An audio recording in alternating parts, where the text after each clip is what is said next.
नमस्कार, डेली 24 भारत देख रहे हैं आप। मैं हूं आपके साथ साहिल धुलिया। बुलेटिन की शुरुआत करेंगे। यूरोप का एक छोटा सा देश है नॉर्वे, जहां के कुछ हिस्सों में 6 महीने दिन और 6 महीने रात रहती है। आज नॉर्वे एक दुनिया का बेहद खुशहाल देश है। पीएम मोदी नॉर्वे पहुंच गए हैं। वो यहाँ तीसरे भारत नॉर्डिक सम्मेलन में हिस्सा लेने वाले हैं। तो नॉर्डिक देश वो कहे जाते हैं जो उत्तरी यूरोप और आर्कटिक क्षेत्र में स्थित देशों और क्षेत्रों का एक विशिष्ट समूह है। तो मुख्य 5 नॉर्डिक देशों में डेनमार्क, फिनलैंड, आइसलैंड, नॉर्वे और स्वीडन शामिल हैं। नॉर्वे के प्रधानमंत्री जोनास गेहर स्टोरे ने प्रधानमंत्री नरेंद्र मोदी का नॉर्वे पहुंचने पर स्वागत किया और उनकी यात्रा को ऐतिहासिक बताया। उन्होंने कहा कि 4 दशक से अधिक समय बाद किसी भारतीय प्रधानमंत्री का नॉर्वे दौरा हो रहा है, जो दोनों देशों के रिश्तों के लिए बेहद महत्वपूर्ण क्षण है। नॉर्वे की राजधानी ओस्लो पहुंचने पर प्रधानमंत्री नरेंद्र मोदी का भारतीय समुदाय और वहां मौजूद लोगों ने गर्मजोशी से स्वागत किया। होटल पहुंचने के बाद प्रधानमंत्री मोदी ने बाहर एकत्रित भारतीय मूल के लोगों और समर्थकों का अभिवादन स्वीकार किया। तो भारतीय समुदाय ने प्रधानमंत्री नरेंद्र मोदी का नॉर्वे पहुंचने पर जोरदार स्वागत किया। तस्वीरों में आप देख सकते हैं किस तरीके से प्रधानमंत्री नरेंद्र मोदी को नॉर्वे में देखकर लोग कितने ज़्यादा उत्साहित नजर आ रहे हैं। उन्होंने प्रधानमंत्री का भव्य स्वागत किया।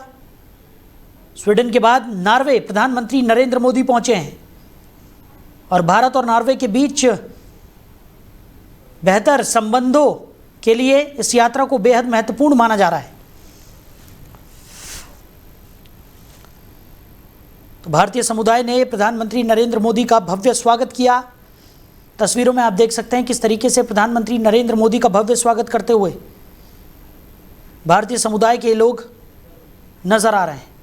वहीं विदेश मंत्रालय ने कहा कि शुरू हुए 2.5 महीने से अधिक समय बीत चुका है और स्ट्रेट ऑफ होर्मुज में स्थिति अभी भी सामान्य नहीं है। इसके चलते अंतर्राष्ट्रीय बाजार में कच्चे तेल, प्राकृतिक गैस और एलपीजी की कीमतों में तेजी से बढ़ोतरी दर्ज की गई है, जिससे भारत के कच्चे तेल, एलपीजी और गैस आयात पर भी असर पड़ा है। हालांकि देश की रिफाइनरियों को सामान्य रूप से कार्य कर रही हैं और भारत के पास पर्याप्त कच्चे तेल का भंडार उपलब्ध है। वेस्ट एशिया क्राइसिस को शुरू हुए 2.5 महीने से अधिक का समय हो गया है और अभी भी स्ट्रेट ऑफ हॉर्मुज में जो सिचुएशन है वो नॉर्मल नहीं है, जिसकी वजह से जो इंटरनेशनल मार्केट है उसमें क्रूड और बाकी नेचुरल गैस, एलपीजी के प्राइसेस में बहुत उछाल देखा जा रहा है। और इस सब के चलते हमारा जो इंपोर्ट है क्रूड, एलपीजी और नेचुरल गैस का, वो भी अफेक्ट हुआ है। परंतु हमारी रिफाइनरीज नॉर्मल ऑपरेशन पर है और हमारे पास सफिशिएंट क्रूड इन्वेंट्रीज हैं।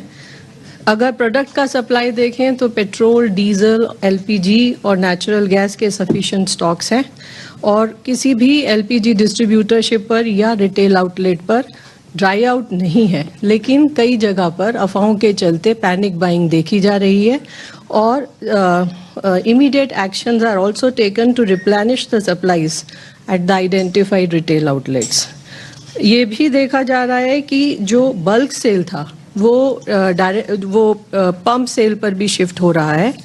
परंतु इसके बावजूद भी देश में पेट्रोल और डीजल की सप्लाई को नॉर्मल कर बनाए रखने के लिए हर संभव प्रयत्न किया जा रहा है और कोई भी रिटेल आउटलेट पर कोई ड्राई आउट नहीं है।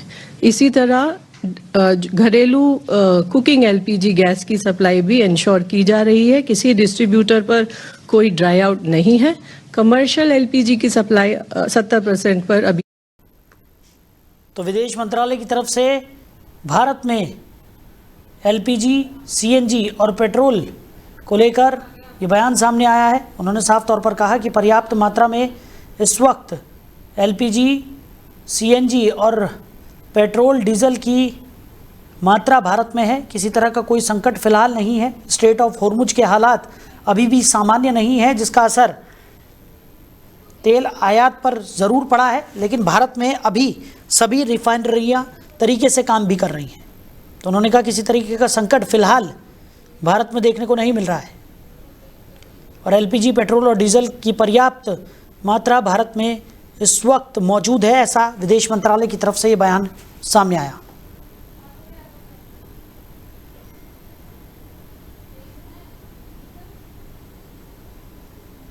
तो देश भर में एलपीजी, पेट्रोल और डीजल को लेकर विदेश मंत्रालय की तरफ से ये बयान सामने आया, जिसमें विदेश मंत्रालय की तरफ से साफ तौर पर कहा गया कि फ़िलहाल देश में किसी तरह का कोई संकट नहीं है।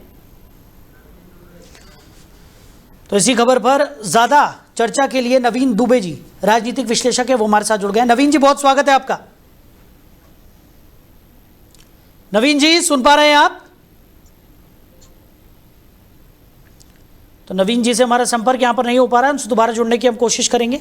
तो विदेश मंत्रालय का यह बड़ा बयान सामने आया है जिसमें एलपीजी, पेट्रोल और डीजल को लेकर विदेश मंत्रालय की तरफ से यह कहा गया है कि फिलहाल भारत में किसी तरह का कोई संकट नहीं है, लेकिन स्ट्रेट ऑफ हॉर्मुज के हालात अभी भी सामान्य नहीं है और यही वजह है कि तेल आयात को लेकर भारत पर भी इसका असर जरूर पड़ा है।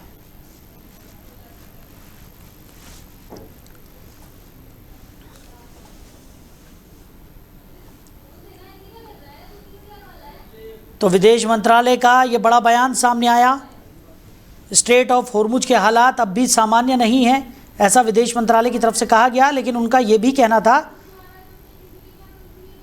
कि एलपीजी, पेट्रोल और डीजल को लेकर अभी किसी तरह का कोई संकट भारत में नहीं है। सभी रिफाइनरीज सही तरीके से काम कर रही हैं और लगातार काम कर रही हैं।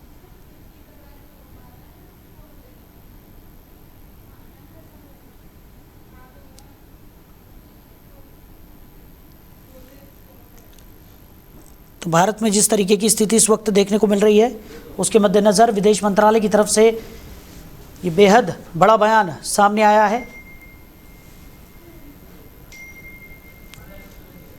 और इसी खबर पर ज़्यादा चर्चा के लिए नवीन दुबे जी, राजनीतिक विश्लेषक हैं, वो हमारे साथ जुड़ गए हैं। नवीन जी, बहुत स्वागत है आपका। धन्यवाद साहिल जी। नवीन जी, एक तरफ कुछ दिनों की पहले की अगर हम बात करें तो पेट्रोल डीजल के दामों में वृद्धि की गई है, सीएनजी के दाम में भी वृद्धि पूरे देश भर में देखने को मिली है, जिससे आम आदमी की जेब पर एक बड़ा प्रभाव पड़ना निश्चित है। दूसरी तरफ विदेश मंत्रालय की तरफ से बयान सामने आया कि भारत में एलपीजी, पेट्रोल और डीजल का पर्याप्त भंडार मौजूद है, किसी तरह का कोई संकट नहीं है। हालांकि विदेश मंत्रालय ने स्ट्रेट ऑफ हॉर्मुज का जिक्र करते हुए ये कहा कि हालात वहां अभी सामान्य नहीं है और इसका व्यापक असर भारत जिस तरीके से तेल आयात करता है उस पर भी पड़ा है। कैसे देख रहे हैं आप इन बयानों को? नहीं, निश्चित तौर पर साहिल जी एक चीज देखिएगा कि अभी कुछ दिन पहले तक पेट्रोलियम मंत्री हरदीप सिंह पुरी जी भी कह रहे थे कि पर्याप्त स्टॉक है, 60 दिन का स्टॉक है और कोई दिक्कत नहीं है। और उसके बाद सडनली 2 दिन के अंतराल पर सीएनजी के रेट बढ़ा दिए जाते हैं। पहले 2 रुपए, फिर कल 1 रुपए बढ़ाया गया। पेट्रोल पर आपने 3 रुपए 14 पैसे बढ़ा दिए, डीजल पर 3 रुपए 11 पैसे बढ़ा दिए। दुनिया भर की अपीलें प्रधानमंत्री से लेकर सारे नेता भारतीय जनता पार्टी के कर रहे हैं। उसके बाद इवेंट हो रहे हैं कि कोई बैटरी रिक्शा में जा रहा है, उसके पीछे कारें चल रही हैं, उसकी वीडियो बनाई जा रही है। ये सब तमाशे चल रहे हैं। लेकिन वास्तविकता यह है कि जो 16 मई तक की तारीख अमेरिका ने इनको दी थी कि भाई रूस से आप तेल इंपोर्ट कर सकते हैं, उस पर कोई एक्सटेंशन इनको नहीं मिला। उसके बाद अमेरिका ने इनको कोई अनुमति नहीं दी। मतलब ये भारत के लिए कितनी शर्मनाक स्थिति हो गई है कि अमेरिका हमें परमिशन देगा तो हम तेल इंपोर्ट कर पाएंगे रूस से, अदरवाइज हम नहीं लेंगे। मतलब किस पेंडुलम की तरह भारत झूल रहा है, भारत का नेतृत्व झूल रहा है, भारत की विदेश नीति झूल रही है, समझ से परे है। बावजूद इसके प्रधानमंत्री जी कह रहे हैं नहीं, हम तो आत्मनिर्भर भारत बनाने की बात करते हैं। ओएनजीसी को आपने बर्बाद करके रख दिया है। जो ओएनजीसी 27% जरूरत का तेल उत्पादन करती थी, वह 13% पर आ गई है। ये स्थितियां हैं हमारे देश के अंदर। आप आत्मनिर्भर भारत के बड़े बड़े ढोल और नगाड़े बजाते हैं, लेकिन वास्तविकता में आत्मनिर्भर भारत है कहां पर? सबसे बड़ी चीज ये है। अभी इसका बोझ मैं जो समझ रहा हूं कि आप देख लीजिएगा, हफ्ते के अंदर नहीं होगा, हफ्ता नहीं होगा और अभी देख लेना फिर दोबारा ये रेट बढ़ाने के लिए बातें हो जाएंगे। फिर ये कहेंगे साहब अब तो अमेरिका इजराइल वर्सेस ईरान फिर शुरू हो गया है और अब तो ये चलेगा लंबा और ये लंबा चलना है। ये शुरू से दिख रहा था कि ये तो लंबा चलेगा। जब लंबा चलेगा तो आपका होमवर्क क्या था, आपकी तैयारियां क्या थी? अब आप कह रहे थे साहब एक हमारा 20,000 टन गैस लेके जहाज आ गया गुजरात के पोर्ट पे, अब कोई दिक्कत नहीं होगी। कितने दिन चलाओगे उसको आप? आपने गैस सिलेंडर के दाम बढ़ा दिए, हर चीज के दाम बढ़ा दिए हैं। प्रश्न इस बात का है कि आपके पास कोई होमवर्क अगर था तो आपको तैयारी करनी चाहिए थी। प्रधानमंत्री जी को अपील करनी पड़ रही है कि सोना मत खरीदो, खाने वाले तेल का प्रयोग कब करो। बिल्कुल, मेरा गाड़ी अगला में- सवाल जो था नवीन जी वो इसी से रिलेट करता हुआ था कि प्रधानमंत्री के बयान को लेकर भी असमंजस की स्थिति बनी हुई है। एक तरफ प्रधानमंत्री के बयान को लेकर जितने भी भारतीय जनता पार्टी के नेता हैं उनका साफ तौर पर यह कहना है कि प्रधानमंत्री ने भविष्य के मद्देनजर यह अपील की है कि अनावश्यक रूप से पेट्रोल डीजल का उपयोग नहीं करना चाहिए, और सोने की खरीद को लेकर भी उनका भविष्य का आकलन था कि आर्थिक स्थिति जो भारत की है वो इन तमाम जो फिजूल खर्चियां हैं उनसे बेहतर बनेगी। दूसरी तरफ स्वर्ण समाज की बात करें, शराफा व्यापारियों की बात करें, तो अलग अलग जगहों पर उनका प्रदर्शन भी देखने को मिल रहा है प्रधानमंत्री के इस अपील के बाद। मुझे साहिल जी एक लेमैन के तरीके से मैं ये समझ नहीं पा रहा हूँ कि आपकी 12 साल की सरकार होने जा रही है जून के महीने में। हाँ। इन 12 वर्षों में आपने कम से कम 120 बार 116 बार मन की बात करी है, देश को संबोधित किया है, समय समय पर आप उस दिन भी रात में देश को संबोधित किया। अल्टीमेटली आपने देश को डिलीवर किया, ये हासिल किया, देश मजबूती की तरफ कितना बढ़ा। डॉलर के सामने रुपए की स्थिति ये हो गई है कि वो बिल्कुल धरातल पर शीर्षासन के बल पड़ा हुआ है। डे बाई डे 20 पैसे 15 पैसे डॉलर में इजाफा हो रहा है। आप बातें कर रहे हैं बड़ी, अब आप कहते हैं कि नहीं साहब ऐसा है कि सोना मत खरीदो, ये मत खरीदो, वो मत खरीदो। आप एक चीज बताइए कि आपने इस देश को क्या डिलीवर किया, कहां तक आप पहुंचे। आपकी विदेश नहीं सुपर फ्लॉप हो गई, आपके मंत्रालय आपस में कंट्राडिक्टरी बयान दे रहे हैं, मंत्री कुछ कह रहे हैं, आप कुछ कह रहे हैं। सबसे बड़ी चीज प्रधानमंत्री जी कह रहे हैं कि नहीं हमें ऐसा समय आ सकता है कि कोरोना जैसे संकट का सामना कर न सकता। और दूसरी एक और चीज है, कौन आदमी है जो बेफालतू में अपना व्हीकल निकाल के और तेल फूकेगा आज की तारीख में? कौन होगा आप बताइए। मतलब किसी आदमी को घर से अगर निकलना होगा, फैमिली वाला व्यक्ति होगा, से बेचारे की वैसे ही कमर टूटी पड़ी है। अच्छा, लेकिन नवीन जी एक चीज का फायदा यहाँ पर जरूर हुआ है कि जो मंत्रियों के काफिले थे उनमें काफी ज्यादा कटौती यहाँ पर देखने को मिल रही है। अलग अलग तरीके से जो नेता हैं वो अब जो है या तो पूल करते हुए नजर आ रहे हैं गारों में, या फिर बसों का इस्तेमाल करते हुए नजर आ रहे हैं। तो प्रधानमंत्री की अपील का असर देशवासियों पे हुआ हो या ना हुआ हो, पर मंत्रियों पर तो होता हुआ जरूर दिखाई दे रहा है। नहीं देखिए, ये मैं आपको बहुत जिम्मेदारी के साथ दूंगा साहिल जी, केवल और केवल इवेंट है और कुछ भी नहीं है। मैं बहुत जिम्मेदारी। अभी आप एक चीज देखिए, कल प्रधानमंत्री नीदरलैंड गए थे। हाँ। और नीदरलैंड के मिलने के बाद में नीदरलैंड से बयान आ रहा है सरकार का उनकी कि आपके यहाँ मीडिया की स्वतंत्रता नहीं है, आपके यहाँ मुस्लिम समाज के ऊपर अत्याचार हो रहा है। ये उसके बाद भारतीय विदेश मंत्रालय काउंटर कर रहा है। तो ये कैसे संबंध है? आप एक दिन पहले नीदरलैंड में थे और उसके बाद ये स्थिति। और दूसरी चीज, मैं पेट्रोल डीजल पर भी बात करूं, जितने भी इनके मिनिस्टर्स हैं या जो भी हैं, ये केवल एक इवेंट से ज्यादा कुछ नहीं है। सारे लोग या उनकी फैमिलीज को ले लिया, आप अधिकारियों को ले लीजिए, सरकारी अधिकारियों की फैमिलीज अभी भी गाड़ियां लेके शॉपिंग कर रही है, घूम रही है बाजारों में। कोई रोकटोक है? कहीं कुछ नहीं है। आप केवल जनता के ऊपर सारी चीज थोपना चाहते। जब भी कोरोना आया तो जनता संभाले देश को, जब भी कोई बड़ी विपत्ति आई तो जनता संभाले देश को। आपके पास दुनिया भर का पैसा आया, आपने देश के अंदर 600 के आसपास भारतीय जनता पार्टी के कार्यालय बना डाले, आरएसएस के आपने सैकड़ों करोड़ रुपए खर्च करके कार्यालय बना डाले। ये पैसे कहाँ से आए थे? इसका कोई हिसाब देंगे प्रधानमंत्री जी? और भारतीय जनता पार्टी के पास जो इलेक्ट्रोल बॉन्ड का दुनिया भर का 12,000 और 10,000 करोड़ का फंड है आपका, वो कहाँ से आ गया? इसका कोई हिसाब देंगे? आप जनता से हिसाब मांग रहे हैं कि सोना मत खरीदो, ये मत करो, वो मत करो। आप भी तो कुछ त्याग कीजिए ना। आपकी पार्टी क्या त्याग कर रही है देश के प्रति? सबसे बड़ा सवाल इस बात का है। चलिए नवीन जी, हमारे साथ जुड़ने के लिए, इस तमाम चर्चा के लिए आपका बहुत शुक्रिया। Thank you. तो विदेश मंत्रालय से ये जो बयान निकल कर सामने आ रहा है, एक तरफ स्ट्रेट ऑफ होर्मुज में जिस तरीके की स्थितियां इस वक्त बनी हुई हैं उसको लेकर विदेश मंत्रालय का कहना है कि तेल आयात में भारत पर भी इसका व्यापक असर पड़ा है। दूसरी तरफ विदेश मंत्रालय की तरफ से ये भी कहा गया कि भारत में एलपीजी, पेट्रोल और डीजल का पर्याप्त भंडार मौजूद है, यानी किसी तरीके का कोई संकट फिलहाल भारत में नहीं है। वहीं उत्तर प्रदेश में योगी आदित्यनाथ मंत्रिमंडल विस्तार और नए 8 मंत्रियों को विभाग आवंटन के बाद आयोजित यूपी कैबिनेट में 12 प्रस्तावों को मंजूरी प्रदान की गई। मुख्यमंत्री योगी आदित्यनाथ के सरकारी आवास पर आयोजित कैबिनेट की बैठक में 12 प्रस्ताव रखे गए थे और सभी को हरी झंडी दे दी गई। योगी आदित्यनाथ कैबिनेट के फैसलों से ये तो तय है कि सरकार चुनावी दौर और विकास दोनों को साधने की तैयारी में है। यूपी कैबिनेट की बैठक में बड़ा प्रस्ताव पिछड़ा वर्ग आयोग के गठन का था, जिसको भी मंजूरी प्रदान की गई। योगी आदित्यनाथ की अध्यक्षता में यूपी कैबिनेट की बैठक में ओबीसी आरक्षण के लिए पिछड़ा वर्ग आयोग बनाने का फैसला लिया गया। इसके साथ लोकतंत्र सेनानियों के लिए कैशलेस इलाज समेत 12 प्रस्तावों को स्वीकृति दी गई है। कैबिनेट ने ओबीसी आरक्षण के लिए समर्पित पिछड़ा वर्ग आयोग बनाने और लखनऊ को और आगरा मेट्रो विस्तार के लिए भूमि आवंटन के एमओयू को मंजूरी दे दी है।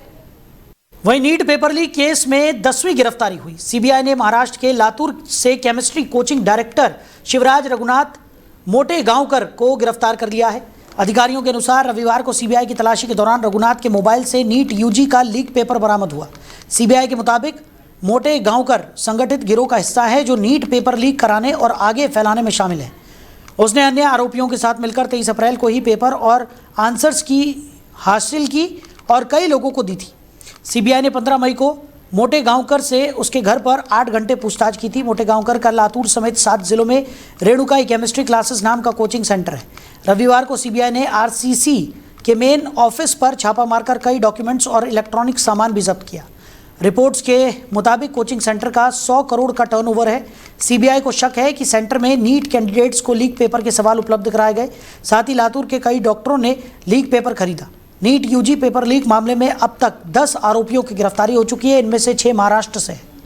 वहीं दिल्ली में सोमवार को मेट्रो मंडे अभियान की शुरुआत हुई। प्रधानमंत्री नरेंद्र मोदी की अपील पर मुख्यमंत्री रेखा गुप्ता ने खुद सार्वजनिक परिवहन का इस्तेमाल कर लोगों को बड़ा संदेश दिया। इस पहल का मकसद लोगों को मेट्रो और बस जैसे सार्वजनिक साधनों का ज़्यादा इस्तेमाल करने के लिए प्रेरित करना है, ताकि ट्रैफिक कम हो, ईंधन की बचत हो और प्रदूषण पर भी नियंत्रण पाया जा सके। मुख्यमंत्री रेखा गुप्ता सुबह अपने आधिकारिक निवास मुख्यमंत्री जन सेवा सदन सिविल लाइन्स से पैदल चलकर उपराज्यपाल के लोक निवास पहुंची, जहां उन्होंने बैठक में हिस्सा लिया। मुख्यमंत्री के इस कदम को आम लोगों के बीच सादगी और जन भागीदारी का संदेश देने वाला माना जा रहा है। बैठक खत्म होने के बाद मुख्यमंत्री Rekha Gupta Kashmiri gate metro station पहुंची और वहां से मेट्रो में सफर कर आईटीओ मेट्रो स्टेशन तक गई। इस दौरान कई यात्रियों ने उन्हें अपने बीच देखकर खुशी जताई। मुख्यमंत्री ने लोगों से बातचीत भी की और सार्वजनिक परिवहन के फायदे बताए।